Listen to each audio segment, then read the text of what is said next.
அலைக்கும் வரஹ்மத்துல்லாஹி வபரகாத்துஹு. இன்று ரமலான் பிறை 4. நான் ஏற்கனவே நேற்றைய பதிவில் கலந்துரையாடியது போல நோன்பு என்று சொல்லக்கூடிய இந்த ரமலானுடைய மாதம் எங்களுக்கான ஒரு பயிற்சி பட்டறை. இஸ்லாமிய வாழ்வியல், அதாவது இஸ்லாம் என்பது எப்படியும் வாழலாம் என்பதல்ல, இப்படித்தான் வாழ வேண்டும் என்பதை அணுவணுவாக நமக்கு வழிகாட்டி இருக்கின்றது. ஆகவே நோன்புடைய விடயத்தில் சுய கட்டுப்பாட்டை நாம் எமக்குள் எவ்வாறு வளர்த்து கொள்வது?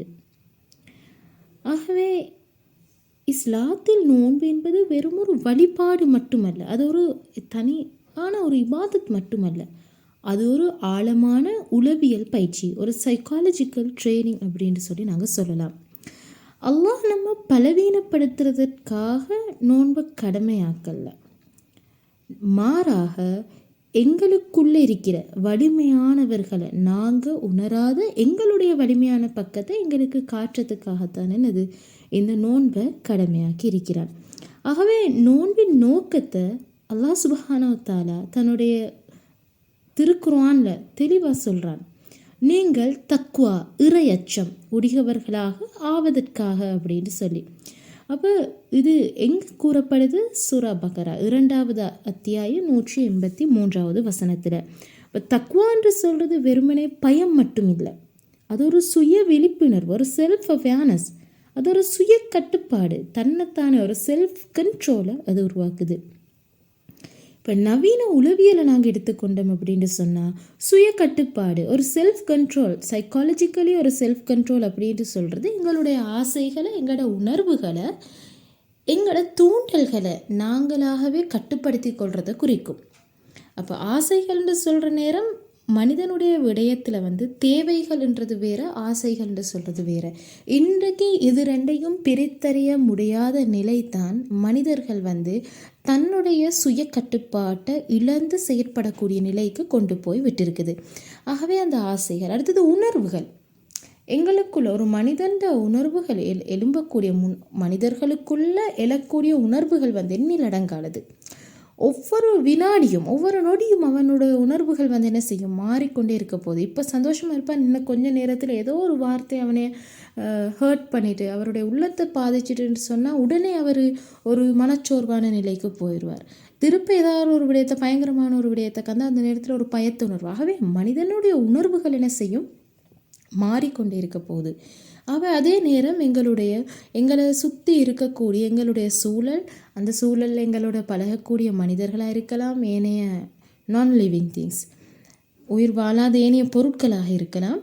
இந்த விடயங்களால் எங்களுக்குள்ள ஏற்படக்கூடிய தூண்டல்கள், இம்பல்சஸ், இதையும் நாங்கள் கட்டுப்படுத்துறது தான் நாங்கள் என்ன சொல்கிறோம், சைக்காலஜிக்கலி செல்ஃப் கண்ட்ரோல்னு சொல்லி சொல்கிறோம். ஆனால் இந்த நவீன உளவியல் இந்த விஷயத்தை இப்போ பேசினாலும் கூட பல நூற்றாண்டுகளுக்கு முன்பே இந்த நஃப்ஸ், நாங்கள் என்ன சொல்லுவோம், அடிக்கடி ஒரு வார்த்தை கூட நஃப்ஸை கட்டுப்படுத்துங்கன்னு சொல்லி சொல்லுவோம். ஆகவே இந்த ஒரு விடயத்தை இஸ்லாம் எங்களுக்கு பல நூற்றாண்டுகளுக்கு முன்பே கூறி தந்து விட்டது. நீங்கள் யோசிங்களேன், எங்களுக்கு உணவு கை கட்டுற தூரத்தில் இருக்கும், தண்ணீர் தாராளமாக கிடைக்கும், நீங்கள் நினச்சா யூ கேன் ட்ரிங்க் வாட்டர். இருப்பினும் நாங்கள் என்ன செய்கிறோம், எங்களையே தடுத்து கொள்கிறோம்.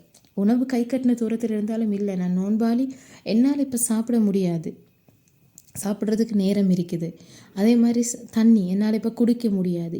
இந்த கண்ட்ரோல் இதை நாங்கள் என்ன செய்கிறோம், நாங்களாக தான் செய்கிறோம். இதை எங்களுக்கு யார் சரி பார்த்து கொண்டு இருக்கணுமா, எங்களை ஜட்ஜ் பண்ணணுமா, ஒரு செகண்ட் பர்சன் எங்களோட வேணுமா?